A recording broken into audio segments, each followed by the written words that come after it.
Today's gospel reading is in two parts. It's from the New International Version. The first part is Matthew chapter 13, verses 31 to 35, the parables of the mustard seed and the yeast. He told them another parable. The kingdom of heaven is like a mustard seed, which a man took and planted in his field.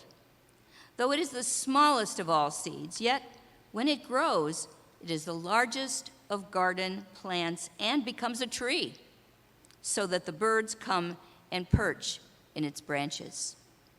He told them still another parable. The kingdom of heaven is like yeast that a woman took and mixed into about 60 pounds of flour until it worked all through the dough.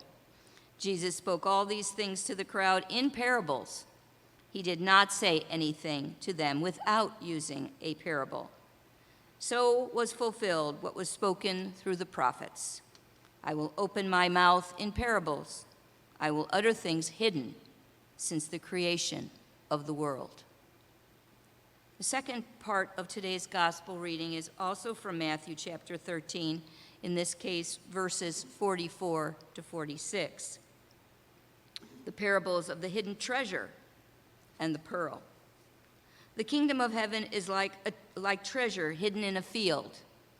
When a man found it, he hid it again, and then, in his joy, went and sold all he had and bought that field. Again, the kingdom of heaven is like a merchant looking for fine pearls. When he found one of great value, he went away and sold everything he had and bought it. May the gospel reading for today inspire us as we go forward through our week.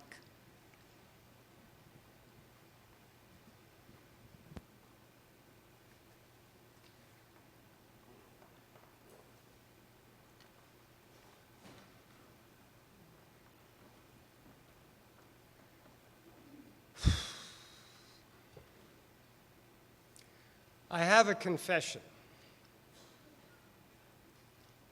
I have a problem with the public television show Antiques Roadshow.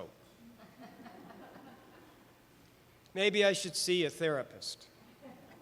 But instead, I will use you for my confession and you be the judge. On the TV show, experts show up in cities all over America to evaluate and price objects brought to them by local folks. People bring family heirlooms, antique furniture and jewelry, collectibles from recent decades like posters and records and toys. Now, I admit, watching it is enjoyable, engrossing. You can't take your eyes off it. And what you really want to know in the end is what? Will Aunt Millie's painting be worth a fortune? And that's my problem. Every interview ends with how much the object will sell at auction. And here is why it bothers me. Many of the objects evaluated and priced came to their owners by inheritance. They were handed down the generations of a family. They have meaning because they have history. Aunt Millie loved that painting. And Mom always smiled when she wore those pearls. And Dad loved his baseball cards from his childhood years. Should this not be the reason to value them and not the chance to sell them? Yes, I am being judgmental. I confess it. But here is why it strikes me this way. I only have 3 objects from my parents. I love these 3, but I wish I had many more. These are objects that they touched and then put into my hands. I will never sell them, no matter what the price is put on them, for they are worth much more to me than money. and my children will have them in time.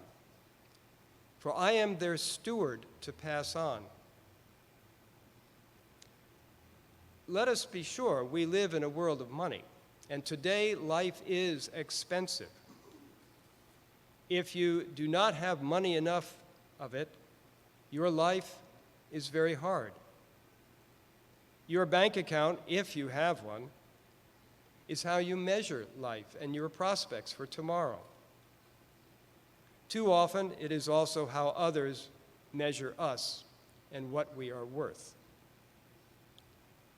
When we say in church that we are all God's children, I think we mean it, in theory. Yet we are also divided into rich and poor in reality. It's in the air we breathe in this time in history. Like it or not, money concerns us every day.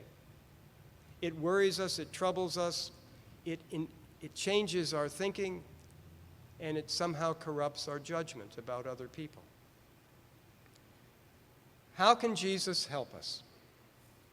What does he have to teach us about money? Well, it turns out a lot. Jesus spoke, someone counted it up, Jesus spoke most often about the kingdom of God. And the topic that comes in a close second is money. And this is not a coincidence.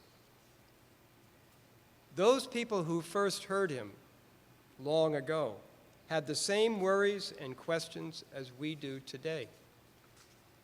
What makes a good life? And how can I have it? But how can I also care for my daily needs and the needs of my family? And maybe if I have a little extra, help other people. It can work together, and it can be a tremendous and anxious tension. The parables from Matthew that Rose read to us tell different stories, yet have the same purpose.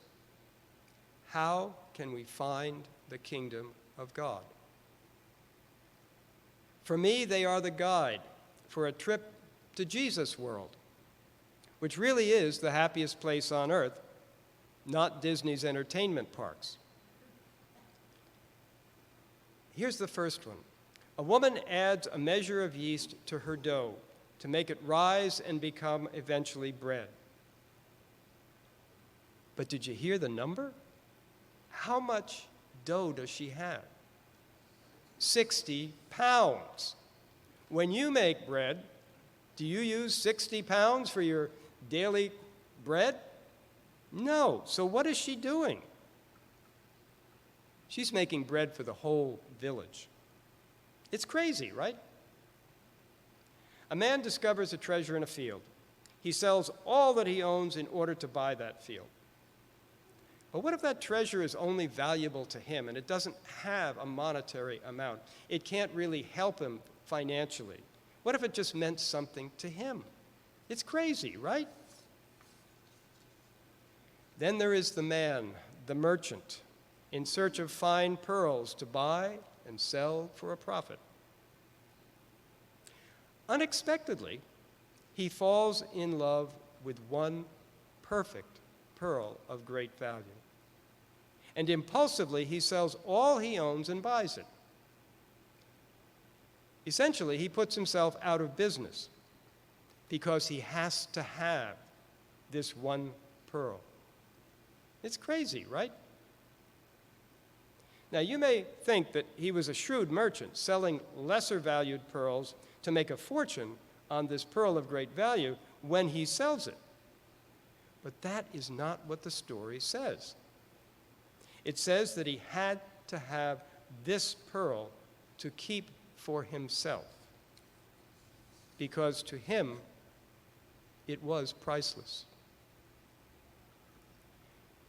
In her book about Jesus' parables, Short Stories by Jesus, New Testament scholar Amy Jill Levine tells us that Jesus intended his parables to be provocative, to startle us, and to make us think again about everything we believe.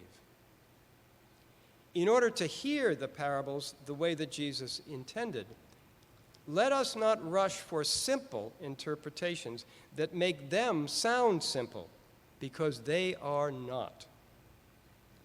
Let us be provoked instead. Levine writes, "Our erstwhile merchant first raises questions of our own acquisitiveness. We are continually seeking whether the object is fine pearls, a new job, another degree, a new house, spiritual fulfillment. And each time we find our goal, it turns out to be ephemeral. We flit from desire to desire, never permanently fulfilled, always somewhat discontent. The merchant's actions show that knowing one's version of the pearl makes all other desires unnecessary. Will we know what we really want when we see it? To me, this is the great question of these parables. What is your pearl of great price? And how much are you willing to give up to get it? Finding the kingdom of God is not the end of a list of accomplishments, being a good person, occasionally giving to the poor, praying every day, joining a church. It's not a to-do list. No. Instead, these parables tell us and challenge and provoke us to understand that to go to Jesus' world, you have to go all in, leaving everything behind when you find what really matters to you most. That sounds hard, unless somewhere in your life you've done that. You took a chance, a risk, whether it was to befriend this person, to marry this person, to help someone that was a stranger, to do something extraordinary that suddenly made your ordinary life feel bigger. And then you know. Our choices define who we are, what we value, and how we live. So Jesus pokes us, provokes us, and prods us into living the best and happiest life we can. That life includes more than things that break and rust. As much as we do depend on them, they do come and go. That life includes much more than money. That life is yours if you want it. You may have to act a bit crazy to get it. You may seem more than a little bit crazy to others. However, it's not their business. This is your business. Let them get their own lives, right?